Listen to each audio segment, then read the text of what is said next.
किताब से पढ़ी थी और बच्चों को बता दी ना, अपने टाइम पे ये किताब से पढ़ी थी, खुद पे अप्लाई करी, खुद पे बहुत ज्यादा चेंज आया, फिर हजारों बच्चों को बताई और अब आपको बता रहे।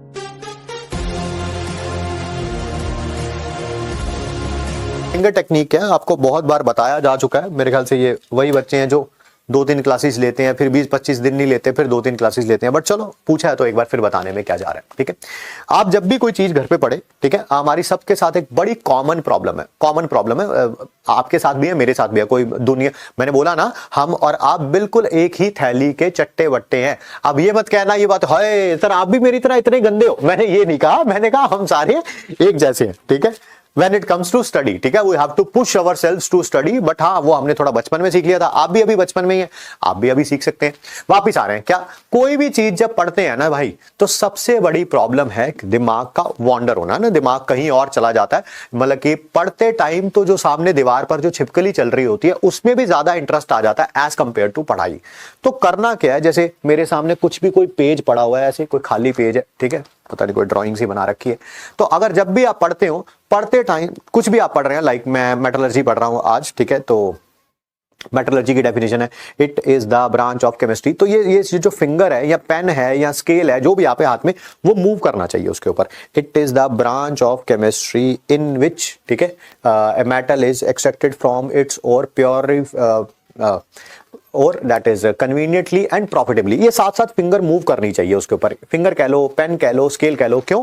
क्योंकि ये कभी हो ही नहीं सकता कि आपकी ये फिंगर तो यहां पर ये मूव कर रही हो, ठीक है, और दिमाग कहीं और चला जाए।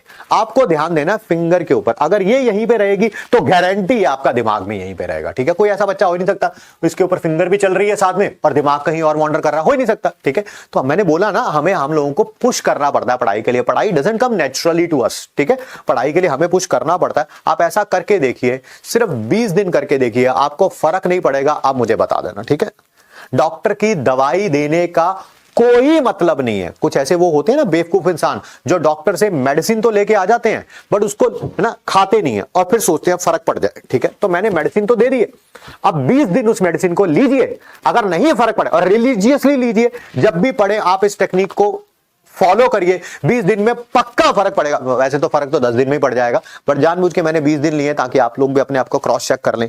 20 दिन में अगर नहीं फर्क पड़ेगा तो मुझे बताइएगा जी। ठीक है, ये टेक्निक्स वो नहीं है जो कहीं किताब से पढ़ी थी और बच्चों को बता दी ना, अपने टाइम पे ये किताब से पढ़ी थी, खुद पे अप्लाई करी, खुद पे बहुत ज्यादा चेंज आया, फिर हजारों बच्चों को बताई और अब आपको बता रहे। गारंटेड फर्क पड़ेगा। एक मैंने टाइम टेक्निक भी बताया था ना कि आप जब भी पढ़ें आप टाइम बाउंड स्टडी करिए। मान लीजिए आज के नोट्स रिवाइज करने हैं तो आपको पता होना चाहिए यार ये मेरे नोट्स हैं, या तो 30 मिनट्स में रिवाइज होना चाहिए, ये 35 मिनट्स में या 40 मिनट्स में या 20 मिनट्स में, depend upon class to class, chapter to chapter, कोई प्रॉब्लम नहीं है। किसी में 1 घंटा भी लग सकता है, कोई 20 मिनट में भी हो सकते हैं, तो आपको ये पता होना चाहिए। तो जब भी आप नोट्स रिवाइज करने जाएं उससे पहले अपना टेबल क्लॉक पे अलार्म लगाएं कि मान लीजिए आज 40 मिनट्स में सारे नोट्स रिवाइज हो जाएंगे और 40 मिनट्स में उसको कंप्लीट करने की कोशिश करें।